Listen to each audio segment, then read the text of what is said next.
How you doing? This is George Senda, the guy from Pittsburgh. Well, the other day, a guy from Connecticut jumped the White House fence. Now, the White House fence is 7'6".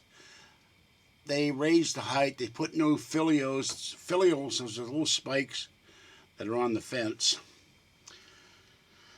So this guy jumped 7'6". Now, he had a copy of his own Constitution in his hand.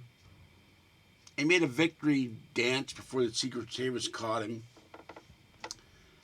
And his attorney, this guy's named Joseph Caputo, he's 22 years old. His attorney has Asperger's. And part of that thing is trouble communicating. Well, the last thing I have trouble is communicating. I have trouble speaking sometimes. And he went a psychiatric evaluation. And his attorney says he's not a threat. He had a suicide note that he left with his family. And he then laid on the grass, and they arrested him. And he had his own version of the Constitution. So this guy is not a danger to Obama. He's not a danger to the White House. I guess he just wanted to give his version of a new Constitution that he wrote to Obama, to the president. So I hope he gets some help. But I got to thinking about this. I looked at the pictures. I've been at the White House. I've been in the White House and outside the White House. I was in the Oval Office with my mother and John F. Kennedy.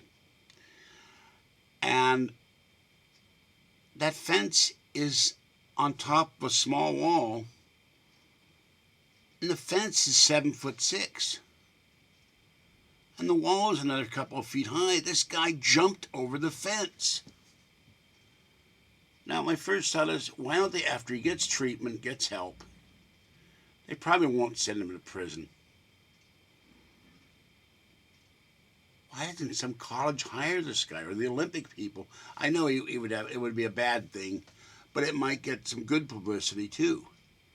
This guy is probably the greatest high jumper that anybody's seen in years. He jumped what's probably an 8 or 9 foot fence. Maybe he could train people how to jump that high. So I look for the bright side of things too. He wanted to deliver this to Obama and didn't get a chance, I guess. He had a binder in his mouth and then in his hand. So, and other people have jumped this fence as well, and they didn't have benign reasons to jump the fence. This guy was wrapped himself in the American flag. So I think after he gets out of the hospital and he gets treatment, someone should ask him how the hell he jumped the fence. Because you can look at the picture, it's got these really sharp spikes on it. And it's been raised over the years. A far cry from the first fence Thomas Jefferson put up, a little wooden fence and a wall.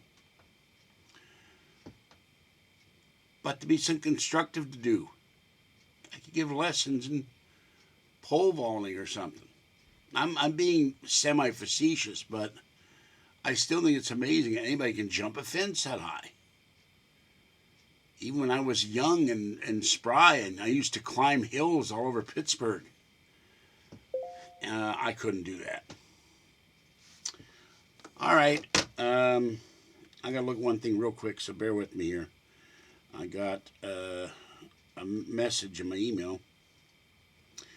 Okay, yes, I want to thank T-Rex, that's T-E-E-R-E-X, for subscribing to my channel.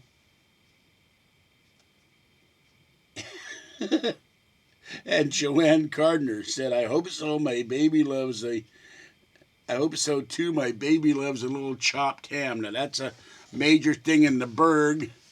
Isley's is gone, but you can still buy Isley's chopped ham and Giant Eagle, or Giant Eagle.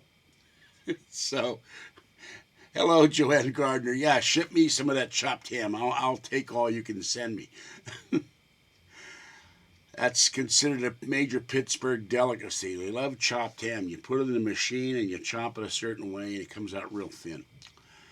And that used to be a major thing at Isley. You'd go in there and get your ice cream, your chopped ham sandwich. For those who grew up in Pittsburgh and know the story. All right, have a great day. I'm going to do one more video and then it's time to hit the sack. And I'll be back later today with some more stuff. Try to find some paranormal stuff for change instead of all these gloom and doom stories. But this one might not be gloom and doom. This might have a happy ending for the guy. Just hope they don't decide to lock him up and throw away the key, because St. Elizabeth's ain't the place you want to be in Washington, D.C., the major government mental hospital. You don't want to go in there. All right. I'll catch you next time. Bye-bye.